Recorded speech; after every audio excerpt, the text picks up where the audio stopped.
Olá, amigas e amigos, eu sou Oswaldo Bertolino, jornalista e escritor. Este é o canal Notícias do PCdoB. Antes de tudo, eu quero reiterar o pedido para vocês compartilhar, para vocês se inscreverem, para vocês comentar, enfim, impulsionar este canal.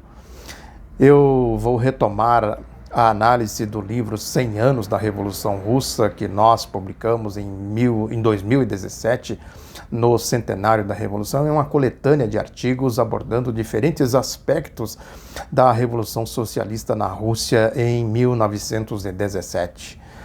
Eu comentei no vídeo passado o prefácio da presidenta do PCdoB, Luciana Santos. Neste vídeo eu vou analisar aqui rapidamente, citar, na medida do possível, o artigo do Renato Rabelo, que ele intitula Como o socialismo continua viável, é uma exigência da história. O artigo é longo, eu vou fazer em duas partes. Na primeira parte, ele aborda aqui a questão da importância da publicação desse livro, da importância da lembrança da Revolução Russa. Ele lembra aqui que em 19 e 20 de novembro de 2007, um seminário cujo pano de fundo foi o evento comemorativo dos 90 anos da Grande Revolução de Outubro na Rússia, e naquele ano, já vai quase uma década, ele lembrou, participamos de um fecundo debate que deixou contribuições relevantes acerca dos significados, legados e lições da Revolução de Outubro, compartilhado com convidados do exterior: China, Vietnã, Cuba, Portugal e Venezuela. Ele, recuperando um pouco aquele debate, ele diz que o Partido Comunista do Brasil é filho herdeiro de toda a história desse magno empreendimento revolucionário na Rússia do século passado. A própria existência do PC do Brasil em 1922, já quase secular, é um legado da Revolução Soviética que permitiu o feito histórico de inserir pela primeira vez a luta política no âmbito do jovem movimento operário no Brasil. O movimento operário no Brasil, ele surgiu de maneira mais organizada, podemos dizer assim, já no final do século XIX, com o avanço do capitalismo, e ele foi marcante nas duas primeiras décadas do século XX, mas sob a hegemonia do anarquismo. Em 1922, com o surgimento do Partido Comunista do Brasil, o movimento operário passa a ter uma conotação mais política, com mais densidade ideológica, podemos dizer. O Renato Rabelo prossegue aqui dizendo que neste ano de 2017, abrindo as comemorações do centenário comemorativo da Revolução Socialista de 1917, esta coletânea de 27 autores tem professores universitários e quadros do PCdoB que analisam com riqueza o vasto legado da Revolução. Ele diz aqui os aspectos, que são analisados aqui nesta coletânea de artigos, mas o artigo dele vai na essência do problema da Revolução, e nesse sentido pode-se dizer que é um artigo seminal, um artigo que tem ideias, que tem, enfim, uma análise que vai na raiz do problema, na essência da questão da teoria. Esta é uma questão fundamental e o Renato Rabelo aborda isso de maneira, como eu disse, seminal nesse artigo. Ele diz aqui: continuam atuais e mais exigentes as análises para nós comunistas e os amantes do avanço civilizacional sobre a Revolução de Outubro e os desafios de uma visão secular de pôr fim à exploração do homem pelo homem e de progredir no sentido da construção da nova sociedade, o socialismo, por meio da superação revolucionária do capitalismo. Ele diz aqui que o século XX foi marcado pelo nascimento do socialismo.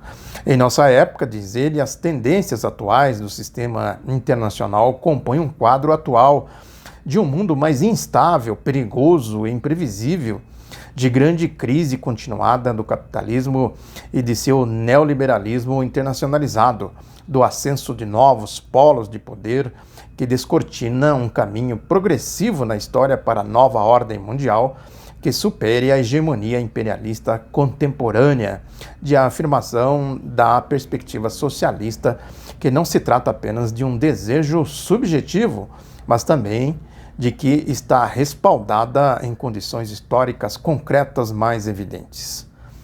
Ele prossegue aqui, que as forças da produção atingem um patamar gigantesco, nunca visto, embasadas no desenvolvimento moderno da ciência, da tecnologia e da inovação.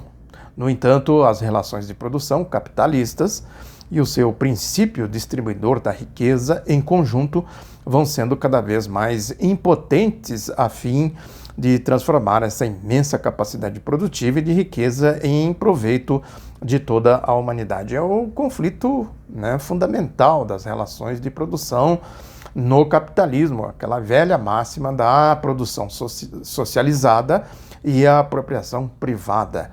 Prossegue aqui ainda o Renato dizendo que, em contraste, a verdade é que expõe um sistema crescentemente concentrador, gerando a mais extremada desigualdade social, mais marginalização e profundas assimetrias regionais no nível de desenvolvimento. Já vai longe, diz ele, apesar do pouco tempo, o senso comum instalado pelos profetas, entre aspas, do fim da história e da eternidade do capitalismo após o desmantelamento da União Soviética.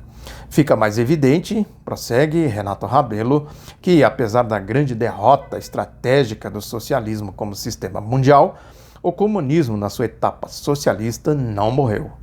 Ao contrário disso, o que marcou o século XX foi o nascimento do socialismo, que terá vida longa.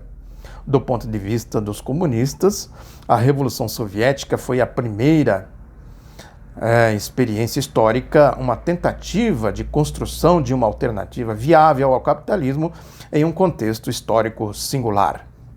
Aí ele explica essas singularidades da Revolução Soviética. Ele diz as novas formas políticas, econômicas e sociais de uma nova época como modos fundamentais de produção na evolução histórica da humanidade para prevalecerem e terem sua continuidade e consolidação em um tempo histórico determinado, realmente não se realizam de vez, de forma direta e em tempo curto. Não é iminente a queda do capitalismo, embora, objetivamente, é crescente sua incapacidade de responder e resolver. Em verdade, só tem agravado, diz ele, os grandes impasses produtos do próprio sistema que impedem o avanço civilizacional. Diz ele, temos a convicção também de que não há resposta fácil, porém utópica, de tratar a derrota do socialismo de forma idealista, atribuindo-a ao abandono ou à traição da teoria marxista, subtraindo os dilemas reais das circunstâncias históricas do acontecimento e, por conseguinte, ficando sem respostas sobre qual seria o processo viável de edificação do socialismo. O exemplo da própria crítica a Stalin, sim, é imprescindível, mas fora do domínio do contexto histórico de sua época, pode levar a conclusões deformadas e falsas. Esta é uma questão fundamental, compreender os acontecimentos no seu tempo, com as suas contradições, com as suas possibilidades reais. O mundo concreto, aquela máxima muito repetida do Lenin, análise concreta da realidade concreta. A realidade concreta daquela época precisa ser analisada quando se faz as críticas ao Stalin. É isso que o Renato Rabelo está dizendo aqui. Prossegue ele, a dezena de trabalhos autorais expostos nessa coletânea traz uma abrangência de um vasto legado à humanidade e tal. Ele cita aqui a questão política, geopolítico, o terreno geopolítico, social, econômico, cultural, na luta dos trabalhadores e das mulheres, no âmbito da educação e das ciências, da literatura e do cinema, na aplicação do internacionalismo e no heróico sacrifício da guerra patriótica e seu inestimável legado democrático à luta anti-imperialista e anticolonial. E, bem posto, vários escritos voltam às razões e causas da derrota, sendo que estas estão sempre em desenvolvimento e evoluem com o avanço do conhecimento, da experiência e da luta. Olha que coisa interessantíssima que ele diz aqui. O conhecimento do passado avança. Tem uma formulação de um teórico alemão marxista que foi fuzilado na Segunda Guerra Mundial, né, que ele dizia isso. Quer dizer, o conhecimento, o passado não muda, mas o conhecimento sobre o passado vai evoluindo. Essa é uma questão fundamental para a gente entender que é um processo da dialética, né, do domínio do conhecimento científico, enfim. Ele diz aqui sobre o debate das causas do revés histórico. Aí ele diz: agora há um esforço de situar as causas mais significativas, em grande medida determinantes, para o desmantelamento da União Soviética. Seguem a metodologia de tratar nos marcos do contexto histórico concreto a análise de um processo tão complexo e original. Evidente é que, quando se compara os cursos revolucionários em geral, há um deslocamento, um descolamento entre o projeto subjetivo, o que proclama a ideologia e seus objetivos maiores definidos, e outro, que é o resultado concreto viável nas condições históricas dadas, o que, então, foi realizado pelo empreendimento revolucionário. Aí ele diz ainda que as análises e debates relativos às causas não se circunscrevem apenas em discernir as razões da derrota situadas na especificidade do tempo e do lugar determinados, mas também em principalmente retirar os ensinamentos para atualizar a teoria revolucionária e procurar comprovar que a perspectiva do socialismo continua viável, é uma necessidade histórica. Para isso é imprescindível atualizar e desenvolver a teoria de Marx, Lenin e outros revolucionários para aprender com as lições das experiências concretas e para responder aos novos fenômenos de nossa época. Outra síntese dialética fundamental aqui, quer dizer, é preciso analisar tudo isso para reafirmar a ideia do socialismo, né, em condições atuais, na realidade de hoje, né, do mundo, das contradições de hoje, né, porque proclamar tão somente o ideal, a velha história do próprio Renato Rabelo, né, o ideal e o caminho, proclamar só o ideal sem fazer o caminho, aí fica somente na subjetividade. Prossegue ele ainda dizendo que, dentre o debate que se procura dar conta do revés vivido pela primeira experiência socialista, sem dúvida, a causa determinante não é única nem homogênea. Há uma combinação de fatores justapostos que, conforme a ênfase dada e a sua sistematização, podem contribuir para explicar as razões do desfecho consumado no final de 1991, com o fim e dissolução da União das Repúblicas Socialistas Soviéticas. A primeira questão cabal se refere ao fato de que o programa de emancipação de Marx e Engels, sinteticamente, a superação da propriedade privada, partia da compreensão de que as primeiras experiências de superação do capitalismo visadas por eles se originariam nos países capitalistas mais desenvolvidos e se ampliariam mundialmente. Portanto, as condições históricas enfrentadas pela Rússia e de imediato pela União Soviética diferiam muitíssimo das previstas no século XIX pelos fundadores do marxismo. Vejam, essa questão também é importante, essa síntese é muito importante. O Marx e o Engels analisaram a realidade do seu tempo. Eles não eram profetas. Eles diziam que, olha, a realidade hoje é essa aqui, quer dizer, a revolução pode vir, deve vir pelos países mais desenvolvidos, de acordo com as suas formulações. Aí diz o Renato Rabelo, aí entra o gênio de Lenin, que foi capaz de atualizar e desenvolver a teoria revolucionária nas condições do capitalismo com o advento do imperialismo, percebendo que a primeira possibilidade de suplantar o sistema capitalista despontava na periferia e não no centro do sistema. Isso se traduziu no programa bolchevique, que pôde dar conta, mesmo num país mais atrasado do ponto de vista capitalista, de alcançar a vitória da Revolução Proletária em um só país. Porquanto, mesmo Lenin esperava que, após o êxito soviético na Rússia, avançasse a revolução nos países capitalistas mais desenvolvidos da Europa, favorecendo a consolidação do novo Estado dos Sovietes. Como sabemos, A vitória da Revolução nos países da Europa não aconteceu, e isso se somou a uma situação na qual a base material da sociedade era incipiente para o desenvolvimento ao socialismo e mais, pela iminente reação das grandes potências capitalistas que executam grande cerco e agressão ao novo país que nascia. Resumo: a Revolução Proletária vitoriosa teve que se desenvolver e se consolidar em condições históricas excepcionais. Olha outro achado importantíssimo aqui. Quer dizer, mesmo Lenin via que seria uma cadeia que poderia ser posta em movimento após a Revolução Soviética, o que não aconteceu. Isso apresentou novos desafios para a Revolução. Aí diz ele aqui, conclusão, essa realidade resultou no dilema estrutural de combinar a construção do socialismo com a superação acelerada do atraso herdado em função da condição semiperiférica da Rússia e dessas condições excepcionais da época. A saída para responder a tal dilema é que vai ter o seu efeito em longo período na construção socialista, com suas sequelas e dilemas, tendo ainda pelo caminho o enorme desafio da Segunda Guerra Mundial. Os povos soviéticos se defrontaram com o nazifascismo com determinação e heroísmo, vitoriosamente, ainda que com grandes perdas humanas e materiais. Aí ele vai para a segunda questão, que é decorrência da primeira, diz ele. É que se o desafio de transformação rápida, de industrialização acelerada, coletivização em tempo curto e do alcance de uma economia mundialmente integrada, historicamente foi enfrentado de forma vitoriosa neste período excepcional. Veja que ele põe aquele período ali para enfrentar a Segunda Guerra Mundial como excepcional. É uma situação de cerco, de ameaça constante que havia ali.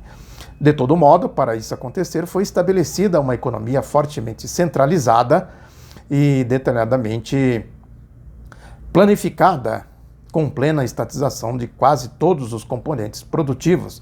E para essa consecução teve que se instaurar um formato institucional concebido pela fusão entre o Partido Comunista bolchevique na época e as estruturas do Estado, estando o partido no centro.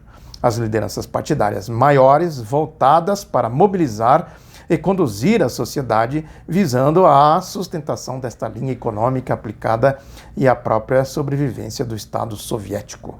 Veja que é uma particularidade, ele analisa isso como uma particularidade daquele momento. Aliás, sem isso, junto com o heroísmo dos povos soviéticos, não se alcançaria a vitória decisiva na Segunda Guerra Mundial. Aí entra no entanto, um porém. Ele diz aqui, no entanto, após a Grande Guerra Mundial, já pelo começo da década de 1950, reaparece o dilema do desenvolvimento nessas condições. O principal problema é que justamente todo o aparato político e econômico, comandado e centralizado, que resultou vitorioso no primeiro momento, foi se revelando progressivamente esgotado e superado para uma nova etapa. Não conseguia mais imprimir, no novo período histórico, diante de uma sociedade crescentemente mais complexa e estruturalmente mais diversificada, o avanço desenvolvimentista anterior e a estabilidade política mais duradoura. A impossibilidade de sustentação desse modelo, resultante de um período peculiar, se complicou profundamente pelo equívoco da direção do Partido Comunista da União Soviética, hoje reconhecido amplamente. O grande equívoco de transformar o marxismo em doutrina de Estado originou a exportação do modelo soviético muito específico, até mesmo já estranho para a nova etapa do desenvolvimento na própria União Soviética, como método único de socialismo. Tal concepção levou ao congelamento da própria teoria marxista, entravando a sua natureza dialética, ficando aquém da evolução concreta das novas questões e impondo a exportação do modelo soviético, refletindo isso em todo o movimento comunista e operário, questão ressaltada no 8º Congresso do PCdoB em 1992. Outra formulação importantíssima para compreender o PCdoB hoje, é importante compreender essa formulação que o Renato faz aqui. Detalhada, enfim, nos documentos do 8º Congresso do PCdoB.